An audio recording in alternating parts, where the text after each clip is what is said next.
Yesterday we talked about counting the cost of having your prayers answered and the consequences that follow from that. This morning let's talk about counting the cost of getting saved, of becoming a follower of Jesus. And I'm looking at Mark chapter 10, verse 46. Then they came to Jericho, and as he was leaving Jericho with his disciples and a large crowd, a blind beggar named Bartimaeus, the son of Timaeus, was sitting by the road. I'm glad that Mark named him by name. Bartimaeus is an individual. He matters. He counts. He's not just one of the masses, faceless, nameless figure. He's an individual. Anyway, when he heard that it was Jesus the Nazarene, he began to cry out and say, "Jesus, Son of David, have mercy on me." Many were sternly telling him to be quiet, but he kept crying out all the more, "Son of David, have mercy on me." And Jesus stopped and said, "Call him here." So they called the blind man, saying to him, "Take courage, stand up, he's calling for you." Throwing aside his cloak, he jumped up and came to Jesus.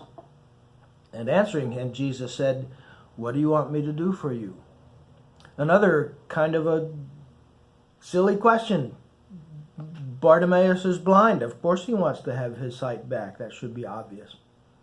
"What do you want me to do for you?"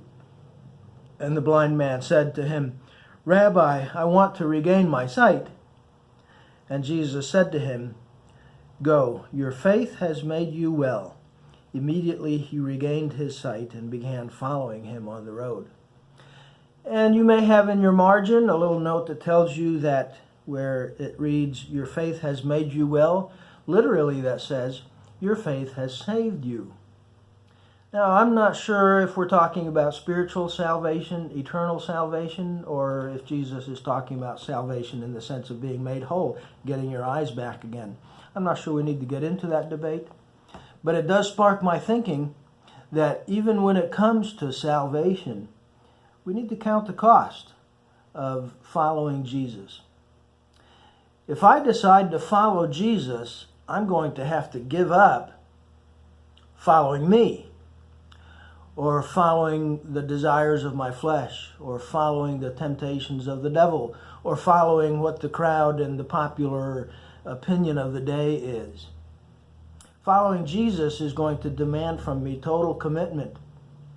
Following him instead of following all these other voices. Before we ask for salvation, we better know what we're asking for, and we better be willing to pay the price. And I assure you that paying the price of following Jesus is a whole lot better than the spiritual blindness that goes along with following yourself or the crowd or Satan or anything else. Once I was blind, but now I see. Following Jesus is worth it, but you got to count the cost.